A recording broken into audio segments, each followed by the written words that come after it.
Il a tout mis sous ses pieds et il l'a donné pour chef, pour tête suprême à l'Église qui est son corps, la plénitude de celui qui remplit tout en tous. Éphésiens 1, 22, 23. Un seul homme nouveau, un seul corps par la croix. Éphésiens 2, 15, 16. Dieu a frappé l'homme naturel de stérilité. Il ne peut donc rien produire pour Dieu. Cependant, l'homme cherche, mais en vain, à atteindre le but, sans pouvoir y parvenir en raison d'un changement survenu dans son être intérieur, qui le rend inapte à l'œuvre de Dieu. Avant d'apporter remède ou solution à une telle situation, il est fondamental que nous discernions ce que doivent être les choses par rapport à ce qu'elles sont et d'en voir les raisons et les causes. Beaucoup pensent à la nécessité d'un réveil avec une notion imagée des grands mouvements du passé. Mais alors que nous entretenions de ces choses avec frère Baxing quand il est au milieu de nous, il nous expliqua que nous pouvions forcer Dieu à faire des réveils.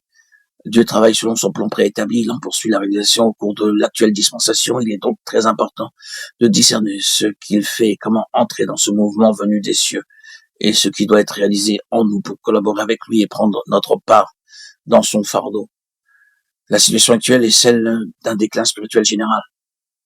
Cette situation de déclin général relève de plusieurs choses. La première, c'est que Christ est sauveur et non le Seigneur. Il peut sauver, mais non régner. C'est là la réalité dans beaucoup de croyants.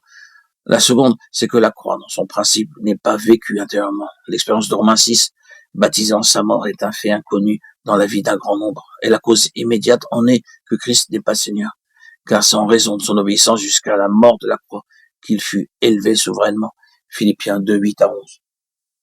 Découlant de ce qui précède, la vie dans l'esprit n'est pas expérimentée. Le baptême de l'esprit, selon la promesse du Seigneur, est inconnu, ce qui permet à l'ennemi d'en apporter la contrefaçon avec toutes ses graves conséquences. Finalement, il n'y a aucune unité. L'unité spirituelle est organique et vivante. La vie de Christ est une, parce que Christ est l'unité parfaite en lui-même. Cette unité qui doit être rétablie dans l'homme résulte de l'élimination progressive de la vie de l'ancienne création par la croix, afin que nous vivions dans la résurrection. Mais cela demande les conditions que nous venons de citer. Ce qui vient d'être dit appelle à une importante constatation, celle des matériaux. En effet, leur valeur est déterminée par leur identité de nature avec celle du fondement. J'ai posé le fondement comme un sage architecte, mais que chacun prenne garde à la manière dont il bâtit dessus. 1 Corinthiens 3, 10, 11. Poser le fondement implique que nous ayons vu Christ par une révélation du Saint-Esprit, afin d'apporter la connaissance vivante de lui-même. Christ est la vision de l'Église. En le voyant, nous commençons à voir ce qu'est le corps, à savoir une révélation de ce qu'il est en lui-même. Christ est la révélation de l'homme céleste parfait. Il est l'intention de Dieu pour l'homme et pour l'Église, le nouvel homme, le contenant de la plénitude de celui qui remplit tout et en tous. Éphésiens 1, 22, 23. Ainsi, bien que les âmes parviennent au salut, elles ne sont jamais amenées sur le terrain de l'Église.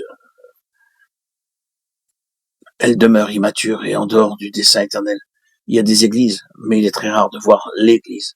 C'est une déclaration sévère, je le sais, mais il sera toujours impossible d'amener les croyants sur le fondement qu'est Christ, à moins qu'une révélation de Christ soit la base du ministère qui annonce Christ. Il y en a aujourd'hui peu qui puissent témoigner. Il a plu à Dieu de révéler son Fils en moi. Galates 1, 15, 16.